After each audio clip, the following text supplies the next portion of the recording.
భగవద్బంధువులందరకు హృదయపూర్వక నమస్కారాలు. ఓం శ్రీ రామచంద్ర పరబ్రహ్మణే నమః.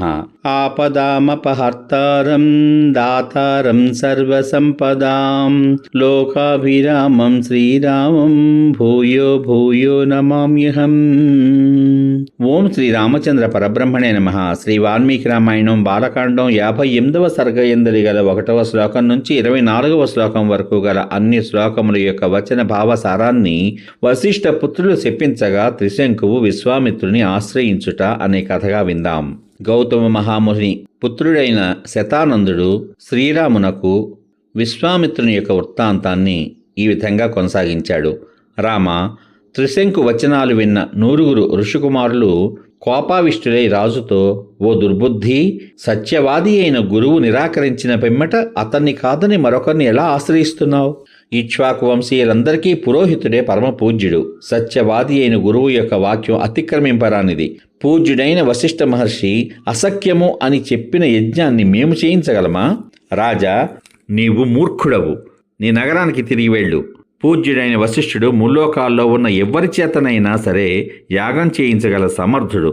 ఆయన కాదనిన తరువాత యాగాన్ని చేయించి ఆయన్ని మేము అవమానించగలమా అంటూ ఆక్షేపించారు. క్రోధం చేత అక్షరాలు తడబడుచూ వారు పలికిన మాటలు విని ఆ రాజు, ఓ తపోధనులారా, నా గురుపుత్రులు కూడా నా కోరికను నిరాకరించారు.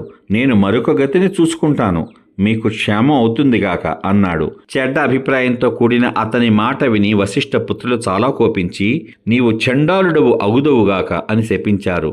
ఈ విధంగా పలికి ఆ మహాత్ములు తమ ఆశ్రమంలోకి వెళ్ళిపోయారు.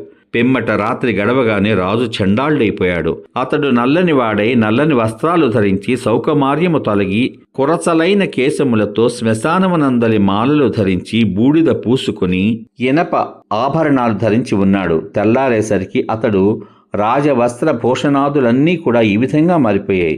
రామ, చండాల రూపం గల అతన్ని చూసే మంత్రులు, పౌరులు, అతని అనుచరులు అందరూ కలిసి దూరంగా పారిపోయారు.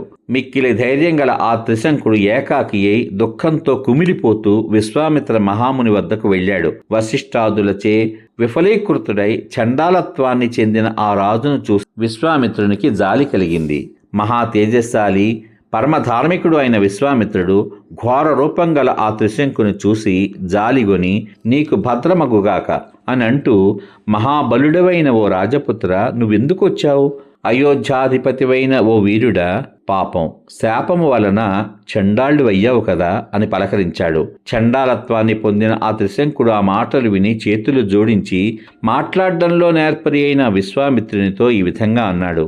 మహాముని, గురుపుత్రులు కూడా నా కోరికను మన్నించలేదు. ఆ కోరిక తీరకుండానే ఈ విపరీత ఫలాన్ని పొందాను. ఈ శరీరంతో స్వర్గానికి వెళ్ళాలి అని నా అభిప్రాయం. 100 యజ్ఞాలు చేశాను గాని ఆ ఫలం లభించలేదు. నేనెన్నడూ అసత్యం పలికి ఎరుగను. ఇటుపైన కూడా ఎన్ని కష్టాలు వచ్చినా అబద్ధమాడను. నా క్షత్రియ ధర్మంపై ఒట్టు పెట్టి చెబుతున్నాను. అనేక విధాలైన యజ్ఞాలను చేశాను. ప్రజలను ధర్మంగా పాలించాను. మహాత్ములైన పెద్దలను మంచి శీలం చేత, మంచి నడవడికి చేత సంతోషపెట్టాను. నేను ధర్మాచరణానికై ప్రయత్నిస్తూ యాగం చెయ్యాలని కోరగా గురువులు అభినందించకుండా ఉన్నారు. దైవమే బలవత్తరమైనది, పురుష ప్రయత్నం వ్యర్థము. అంతయు దైవ వశమే, దైవమే ఉత్తమ గతి. దైవం చేత విఫల ప్రయత్నుడనైన నేను మిక్కిరి ఆర్తుడనై నీ అనుగ్రహానికి వేడుకుంటున్నాను. అనుగ్రహింపండి, అనుగ్రహించు, నీకు మంగళమవుతుంది. నేను మరెవరి వద్దకు వెళ్ళను.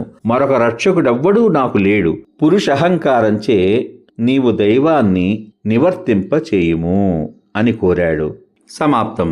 ఇంతవరకు మీరు శ్రీ వాల్మీకి రామాయణం బాలకాండం 58వ సర్గయందలి గల 1వ శ్లోకం నుంచి 24వ శ్లోకం వరకు గల అన్ని శ్లోకముల యొక్క వచన భావసారాన్ని వశిష్ఠ పుత్రులు చెప్పించగా త్రిశంకువు విశ్వామిత్రుని ఆశ్రయించుట అనే కథగా విన్నారు.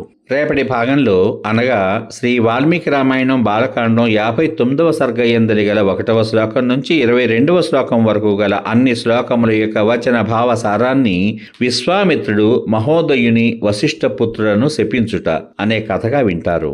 ఓం శ్రీ రామచంద్ర పరబ్రహ్మణే నమః. శ్రీరామ రామ రామేతి రమే రామే మనోరమే సహస్రనామ తత్తుల్యం రామనామ వరాననే. ఓం శ్రీ రామచంద్ర పరబ్రహ్మణే నమః. సర్వే జనా సుఖినో భవంతు. శుభమస్తు. స్వస్తి.